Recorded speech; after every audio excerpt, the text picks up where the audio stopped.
प्रेम शिवली श्री सदगुरु जी महाराज को जय। परम पिताजी परमेश्वर को जय। प्रेम का साथ बोलो भगवान श्री विष्णु जी महाराज को जय। भगवान श्री रामचंद्र जी महाराज को जय। भगवान श्री कृष्णचंद्र जी महाराज को जय। भगवान आनंद कंद लीलाधारी कल के अवतारी प्रभु सदानंद मनन भगवान को जय। परम पूज्य संत ज्ञानेश्वर स्वामी सदानंद जी परमहंसबाट विरचित ग्रन्थ संत ज्ञानेश्वर स्वामी सदानंद जी परमहंस के भन्नुहुन्छ भन्ने प्रसंग छ। यसमा छोटकरीमा संसार के हो, शरीर के हो, जीव के हो, आत्मा परमात्मा के हो, तत्वज्ञान के हो, तत्वज्ञान दाता अथवा सद्गुरु के हो भन्ने प्रसंग छ। त्यसै अन्तर्गत आजको प्रसंग छ तत्वज्ञान के हो। ओम को पिता सोहम हो, सोहम को पिता आत्मतत्व शब्दरूप परम तत्व। किनकि आत्मतत्व शब्दरूप परम तत्वबाट सोहम को उत्पत्ति हुन्छ। सोहमबाट ओम को उत्पत्ति भइरहन्छ, जसमा तत्वज्ञानद्वारा जानिन्छ वा प्रत्यक्षत देखिन्छ। सोहम ज्योतिको साधनामा अल्झिने, भड्किने र फस्नेवाला न त कहिले मुक्ति र अमरता नै पाउन सक्छन्, न त कहिल्यै भगवानको दर्शन नै पाउन सक्छन्। एकमात्र तत्वज्ञानद्वारा नै भगवानको दर्शन तथा कुराकानी गर्दै भगवत परिचय पहिचान गरिन्छ। तत्वज्ञानद्वारा अद्वैत तत्वबोध रूप एकत्वबोध रूप मुक्ति अमरता सहजैसँग प्राप्त हुन्छ। यसबाहेक अन्य कुनै पनि पद्धतिबाट यस्तो सम्भव छैन। सन्त ज्ञानेश्वर स्वामी सदानन्द परमहंसले आफ्नो शिष्यहरूलाई सर्वोच्च र सर्वोत्कृष्ट तत्वज्ञान दिएर खुल्ला रूपमा छोडिदिनु भएको छ कि जाहु चाहे जोसुकैसँग होस् भेट, तिमीले पाउने छौ कि तिमीले पाएको तत्वज्ञान सर्वोच्च र सर्वोत्कृष्ट ठहर्नेछ। वास्तवमा वास्तविक तत्वज्ञानको एउटा यस्तो ज्ञान हो जो अशेष एवं परिपूर्ण सम्पूर्ण कहलाउन सक्दछ, लक्ष्यमा पुर्याउन सक्छ, लक्ष्यमा कायम राख्दछ। यो सिवाय अन्य कुनै विधान विशेष एवं पूर्ण न थियो न छ नि। वास्तविक तत्वज्ञान के हो र जस अन्तर्गत परमाणुदेखि परमात्मासम्म अथवा परमाणुदेखि परम ब्रह्मसम्म अथवा अणुदेखि अल्लाहसम्म अथवा एटमदेखि अलमाइटीसम्म, सेलदेखि सुप्रिमसम्मको अशेष एवं ज्ञान समाहित रहन्छ, जसलाई तपाईँ हामी सबै स्थूल सूक्ष्म कारण महाकारण पुनः जड जगत सहित शरीर जीव रूह सेल्फ अहम सोहो आत्मा ईश्वर ब्रह्म सोल नूर स्पिरिट सहज्योति परमात्मा परमेश्वर परम ब्रह्म भगवान खुदागण आत्मतत्व रूप शब्द रूप परम तत्व रूप भगवत तत्व पुनः शिक्षा स्वाध्याय योग साधना एवं अध्यात्म भगवत ज्ञान रूप तत्वज्ञान, यी चारै रूपमा अथवा चार प्रकारका अलग अलग रूपमा जान्न, देख्न, परख गर्न एवं कुराकानी गर्दै परिचय पहिचान यथार्थता प्राप्त गर्न सकिन्छ। सम्पूर्ण ब्रह्माण्डमा जड चेतन तथा परम तत्व आदि जो कोही छन्, सबैको रहस्यात्मक जानकारी गराउने क्षमता एकमात्र यो तत्वज्ञान पद्धतिमा समाहित रहन्छ। तत्वज्ञानमा त्यो अशेष ज्ञान पद्धति हो जसलाई यथार्थता जानिसकेपछि केही पनि जान्न र पाउन शेष बाँकी रहँदैन। वास्तवमा तत्वज्ञान त्यो ज्ञान हो जस अन्तर्गत पुरै ब्रह्माण्डको जड चेतन तथा गुण दोषको साथसाथै सम्पूर्ण कार्यविधान तथा परिपूर्णता योग साधना वा अध्यात्म विधानको अतिरिक्त आत्मतत्व शब्दरूप ब्रह्मरूप परम ब्रह्म वा परमेश्वर या परमात्मा वा भगवान खुदागढको यथार्थता जानकारी प्रत्यक्षता दर्शन एवं स्पष्टता कुराकानी गर्दै गराउँदै परिचय पहचानका साथै अद्वैत तत्वबोध समाहित रहन्छ। परम प्राप्ति तत्वज्ञानको सजिलैसँग प्राप्त गर्न सकिन्छ। यति मात्र होइन, जुन मुक्ति अमरता प्रदान गर्ने अधिकार आदि शक्ति तथा शङ्करसँग पनि छैन। अरूको के कुरा गर्नु भन्नु, त्यो मुक्ति र अमरताको ज्ञान यहाँ तत्वज्ञान आफ्नो शरणागतलाई सजिलैसँग गराइदिन्छ। तत्वज्ञान अरू केही होइन, बरु एकमात्र परममा युक्त गर्दै परम भावको बोध आफ्नो शरणागत हुनेलाई गराइदिन्छ। हरेक स्तरमा परम नै परम रहन्छ। वास्तवमा तत्वज्ञान र तत्वज्ञानदाता के हो? मृत्युमा अमृत गमाए, मृत्युबाट अमरतातिर जाउँ को प्राप्ति बोध गम्य रूपमा हुनुपर्छ। यो तत्त्वज्ञान बाहेक सम्भव छैन। तत्त्वज्ञान भगवानको साक्षात अवतरण रूप भगवत अवतारको अतिरिक्त कुनै पनि अन्य शरीरबाट सम्भव छैन। तत्त्वज्ञान दाताले कसैलाई महात्मा नियुक्त गरेर उद्वारा पनि तत्त्वज्ञान दिलाउन सक्दैन, चाहे जो सुकै पुरै भूमण्डलमा शरीरद्वारा नै यो ज्ञान तत्त्वज्ञान दिन सकिन्छ। जब दुई शरीर तत्त्वज्ञान वा तत्त्वज्ञान दिन थाल्दछन् तब यो निश्चित नै छ कि त्यसमध्ये एउटा सत्य हुन्छ र एउटा गलत हुन्छ। पूर्णतया पूर्ण ज्ञान अर्थात् तत्त्वज्ञान भनेको के हो? पूर्ण ज्ञान अन्तर्गतमा सबै समान रूपमा पूर्णताको साथ समाहित रहन्छन्। त्यसैले जो पूर्ण छ त्यसमा अपूर्णताको कुनै विधि विधान लागू हुँदैन। बरु पूर्णको विधि विधान अनुसार नै अपूर्णले हुनु रहनु र चल्नु पर्दछ। किनकि तत्त्वज्ञान नै पूर्ण ज्ञान हो, त्यसकारण शिक्षा, स्वाध्याय, अध्यात्मको कुनै पनि विधान तत्त्वज्ञानमा लागू हुँदैन। अर्थात् शिक्षा, स्वाध्याय, अध्यात्म समान रूपमा तत्त्वज्ञानमा समाहित रहन्छ। तत्त्वज्ञान पद्धति भनेको के हो? तत्त्वज्ञान अन्तर्गत तत्त्वद्वारा नै तत्त्वलाई जान्न, देख्न तथा परम तत्त्व आत्मतत्त्वसँगै कुराकानी गराउँदै तत्त्वलाई नै चिनिन्छ। तत्त्वज्ञानमा कुनै पनि प्रकारको जप, तप, व्रत, नियम, पूजा पाठ तथा योग साधना आदिको आवश्यकता नै पर्दैन। यो तत्त्वज्ञानता सिधै जीवको परमात्मा, खुदागण वा सर्वोच्च सत्ता शक्तिसँग मिलन वा पहिचानको एकमात्र पद्धति हो। ओङ, सोहङ र आत्मतत्त्व भनेको के हो भन्ने प्रसङ्ग छ। भगवान खुदागणता ओङको पिता, उत्पत्तिकर्ता, हंसो र हंसोको पिता, उत्पत्तिकर्ता, परमतत्त्व रूप आत्मतत्त्व शब्दरूप भगवान मात्र नै हो। आत्मतत्त्व शब्दरूप भगवत तत्त्वबाट नै सोहङ हंसोको उत्पत्ति र हंसोबाट ओङको उत्पत्ति, सृष्टि अन्तर्गत सृष्टिको विधान वा ब्रह्माण्डीय विधान भइरहन्छ। पहिलो धारणा जो कर्मकाण्डको अर्थात् कर्म प्रधानको छ, जसको अभिष्ट ओङ हो। दोस्रो धारणा जो योग साधना अथवा अध्यात्म प्रधान छ, जसको अभिष्ट सहज्योति, हंस ज्योति रूप आत्म, ईश्वर, ब्रह्म, सोल, नूर, स्पिरिट हो। तेस्रो धारणा जो तत्त्ववादी धारणा हो, हरेक प्रकारले तत्त्व प्रधान छ, जसको अभिष्ट आत्मतत्त्व रूप शब्दरूप भगवत तत्त्व रूप परमात्मा, परमेश्वर, परमब्रह्म, भगवान खुदागण तथा अत्रै तत्त्वबोध रूप मुक्ति र अमरताको बोध हो। ओङ त भगवान हुँदै होइन। ओङको पिता रूप ब्रह्म शक्ति रूप हंस ज्योति पनि भगवान होइन। भगवान त एकमात्र केवल आत्मतत्त्व शब्दरूप भगवत तत्त्व मात्र नै हो। संसार, शरीर, जीव, आत्मा, ईश्वर, ब्रह्म, परमेश्वरसँग सम्बन्धित सम्पूर्ण जानकारी, प्रयोग र अभ्यास सहितको सम्पूर्ण ब्रह्माण्डको सम्पूर्ण विधान समाहित होस्, जसमा त्यो तत्त्व विभाग हो, जस अन्तर्गत परम तत्त्व रूप आत्मतत्त्व शब्दरूप भगवत तत्त्वको प्रधानता र मुक्ति अमरता रूप मोक्ष उपलब्धि हुन्छ।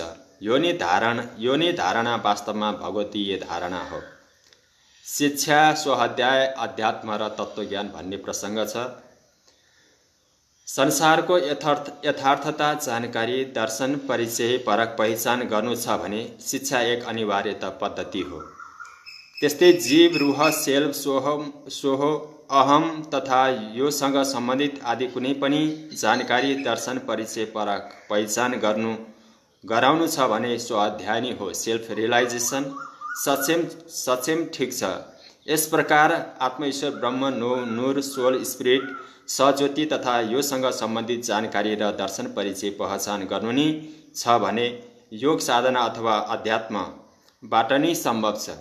स्वाध्यायलाई होइन, शिक्षाबाट त कल्पनासम्म पनि गर्न सकिँदैन।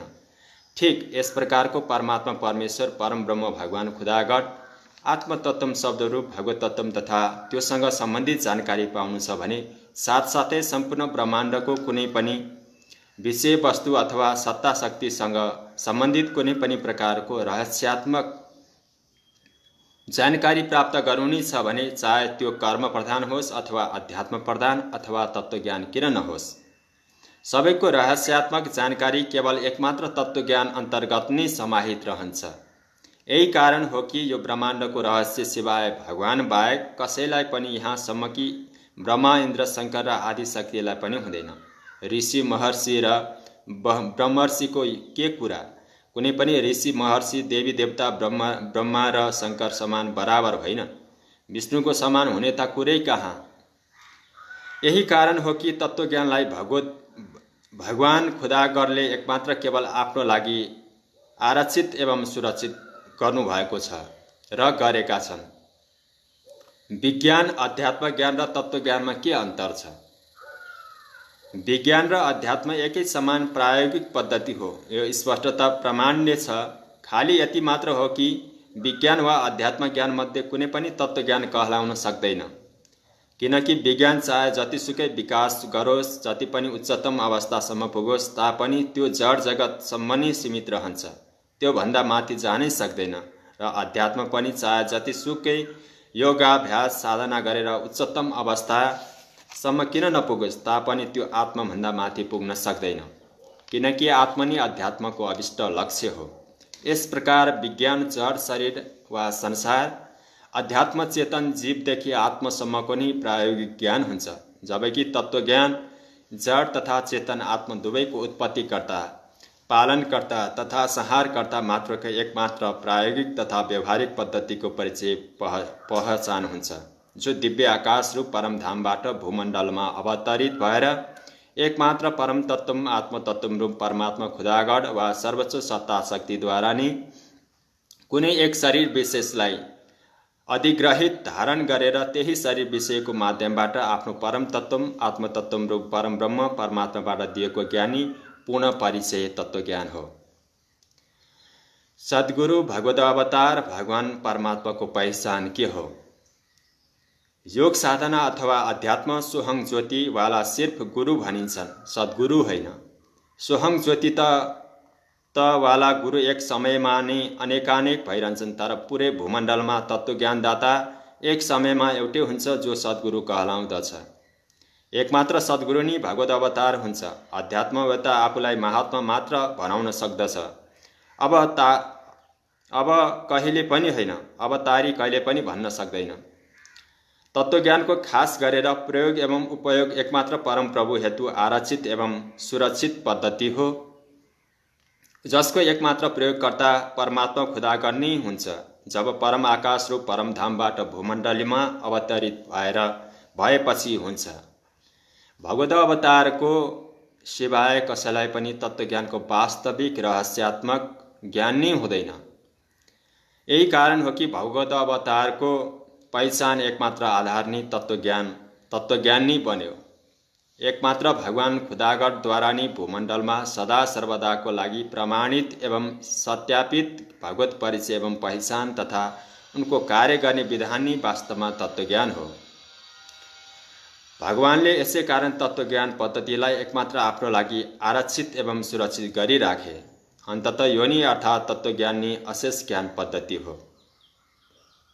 परमात्माबाट नै चेतन आत्मा तथा जड जगतको उत्पत्ति हुन्छ र आत्मा अन्ततः परमात्मामा नै चेतन आत्मा तथा जड जगत लय विलय पनि हुन्छ।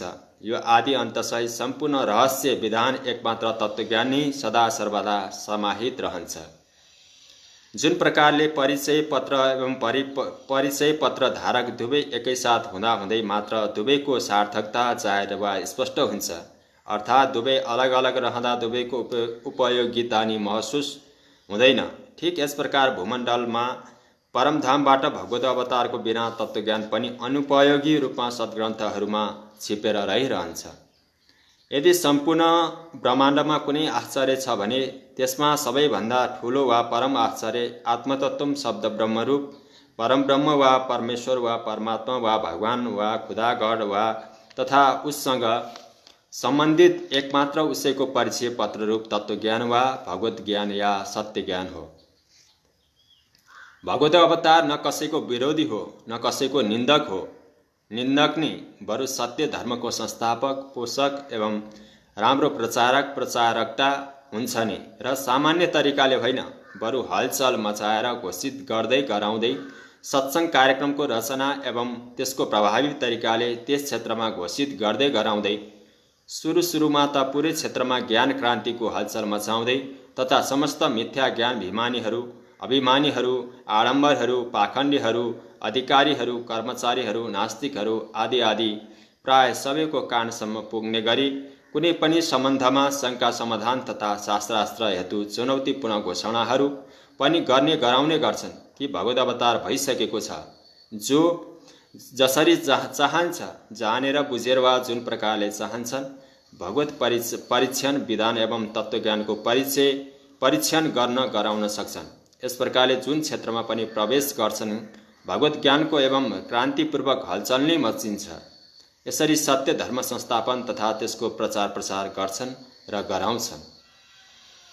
यो तत्त्वज्ञान तथा भगवान दुवै अलग अलग होइन, बरु एकै सिक्काको दुई भाग मात्र हो। एक भाग तत्त्व हो भने अर्को भाग उसको ज्ञान हो। भगवत अवतार कहिले, किन र कसरी हुन्छ?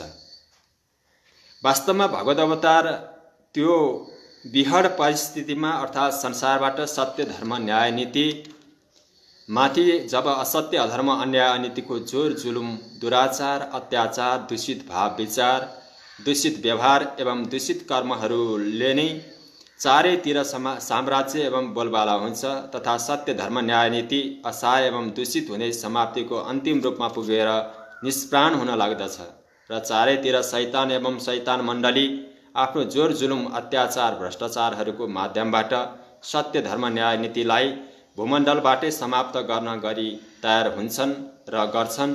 ठिक यस्तै परिस्थितिहरूको बीचमा भगवान खुदागढको परम आकाश रूप परम धामबाट भूमण्डलमा अवतरण हुन्छ तथा कुनै शरीरलाई ग्रहण वा धारण गरेर त्यो शरीरको जीव आत्मालाई आफू आफ्नै आत्मतत्त्व शब्द ब्रह्मरूप परम ब्रह्ममा विलय गर्दै गराई शरीरबाट विशेष स्वयं सर्वेक्षण निरीक्षण तत्पश्चात परीक्षण गर्दै गराउँदै गुप्त रूपले यत्र तत्र सर्वत्र भ्रमण गर्दै रहन्छ। त्यसपछि उचित समय र परिस्थितिहरूको अनुसार आफ्नो क्रिया ज्ञान बल ऐश्वर्य आदिलाई प्राकट्य गर्दै आफ्नो वास्तविक परिचय विधान वा कर्म विधान रूप तत्त्वज्ञान वा भगवत ज्ञान वा सत्य ज्ञानको माध्यमबाट नै परिचय दिँदै आफ्नो मुख्य कार्य सत्य धर्म न्याय नीति मध्ये पहिलो चरम 2 को सत्य धर्मलाई लिएर सांसारिक जनमानसमा विचारोपण अर्थात् सत्य धर्म संस्थापनको कार्य आरम्भ गराउँछन्। प्रभावकारी रूपमा सत्संग गर्दै गराउँदै जनमानसमा सत्य धर्मलाई जगाएर प्रचार प्रसार गराउँछन्। त्यसपछि दृढतापूर्वक सहज रूपमा बोधगम्य तरिका अपनाएर शङ्का समाधानको माध्यमबाट मानिसहरूमा भरिएको असत्य एवं अधार्मिक भावलाई प्रभावकारी व्यवहारिक र शास्त्रीय पूर्ण प्रमाणहरूद्वारा शङ्का समाधान गर्दै गराउँदै जनमानसमा भएको भ्रमलाई निवारण गराउँछन्। जबकि शैतान वा शैतान मण्डली यी कार्यक्रमहरू सत्संग एवं शङ्का समाधानलाई मनगढन्त अनेकानेक कुरा विधानहरूबाट आलोचना निन्दा विरोध सङ्घर्ष र लडाईँ झगडा नगरी मान्दैनन् तापनि भगवत अवतार रूप तत्त्वज्ञान दाता सिद्धान्त आफ्नो व्यवहारमा प्रयोग गर्दै गराउँदै अर्थात् सबै कुरा झेल्दै समयपूर्वक सर्वप्रथम सत्य धर्म प्रभावित तरिकाले बीजारोपण गरेर केही मजबुत साधन तयार गर्दै बनाउँदै वा उत्पन्न गर्दछन्। त्यसपछि त्यही साधनहरूको माध्यमबाट दुष्ट दलनको प्रक्रिया अपनाउनेछ। परम आकाश रूप परमधामबाट परमात्मा परमेश्वर खुदागढ अकाल पुरुष रूप परम प्रभु पुरुषको भूमण्डलमा उत्रिनु वा कुनै शरीर विशेषलाई धारण गरी संयुक्त रूपमा परम पुरुष र शरीर लीला कार्य हेतु क्रियाशील रहनु नै अवतार भन्ने कहलाउँदछ। यस्तो त्यो शरीरधारी परम पुरुष रूप भगवान खुदागढलाई भगवत अवतार भनिन्छ। प्रकृति आफ्नो पति रूप परम तत्त्व आत्मतत्त्व रूपी परमात्मासँग भन्छन् कि हामीबाट उत्पन्न सृष्टिलाई हाम्रो अधीन रहनेवाला मानव वैज्ञानिकले नै तपाईको अस्तित्व तथा हाम्रो सृष्टि मानवलाई नै समाप्त गर्नेलाई तयार छन्। साथै तपाईँ आत्मतत्त्वको प्रतिनिधि जो तपाईँ र मेरो सहयोगबाट उत्पन्न भएका छन् तथा कायम पनि छन्। आज बनावटी तपाईको रूप लिएर अर्थात् अवतारी वा भगवान रूप मेरो पति स्वामी बन्न चाहन्छन्। तब परम तत्व आत्मतत्व रूपी परमात्मा खुदा गण वा सर्वोच्च सत्ता शक्ति रूप शब्द ब्रह्मको आफ्नो दिव्य आकाश रूप परमधामबाट भूमण्डलमा अवतरण हुन्छ। कर्मकाण्डीहरू र योग साधना मार्गी रूपी वादीहरू मिथ्या ज्ञान भिमानीहरूद्वारा यो प्रचार प्रसार वा गरियो वा गरिँदैछ कि त्यो परमात्मा सबैको हृदय गुफा वा कण कणमा रहन्छ। यो बिल्कुल नि भ्रामक वा मिथ्या हो, असत्य हो। त्यो परम तत्व आत्मतत्व रूप परमात्मा सदा सर्वदा दिव्य आकाश रूप परमधाममा रहनुहुन्छ। समय समयमा ओङवाला देवताहरू तथा हंसो वा ज्योति रूप आत्मावाला नारद, ब्रह्माजी, शङ्करजी आदिको पुकारमा ऊ आफ्नो परमधामबाट भूमण्डलमा अवतरित हुन्छ। भूमण्डलमा जसको शरीरलाई अधिग्रहण धारणा गर्छ त्यही शरीरको माध्यमबाट आफ्नो परिचय परम तत्व आत्मतत्वको ज्ञान दिन्छ, जो तत्व ज्ञान कहलाउँछ र स्पष्ट गर्छ कि त्यो परम तत्व नि जान्न योग्य, चिन्न योग्य तथा प्रवेश गरेर मुक्ति पाउने योग्य छ भन्ने छ। यो प्रसङ्ग छ। आजको प्रसङ्ग यति नै रहन्छ र यो प्रसङ्गमा तत्त्वज्ञान के हो, तत्त्वज्ञानदाता के हो, भगवद् अवतार कसरी हुन्छ भन्ने प्रसङ्ग थियो र भोलिको प्रसङ्गमा आउनेछ भगवद् अवतार प्रति भ्रम सन्देह किन हुन्छ भन्ने प्रसङ्ग। तबसम्मको लागि विदा हुन चाहन्छु। प्रेम शिवली श्री सद्गुरुजी महाराजको जय, परमपिताजी परमेश्वरको जय, प्रेमका साथ बोलौँ भगवान श्री विष्णुजी महाराजको जय, भगवान श्री रामचन्द्रजी महाराजको जय, भगवान श्री कृष्णचन्द्रजी महाराजको जय, भगवान आनन्द कन्दरी लाधारी कलिकी अवतारी प्रभु सदानन्द मनोहर भगवानको जय।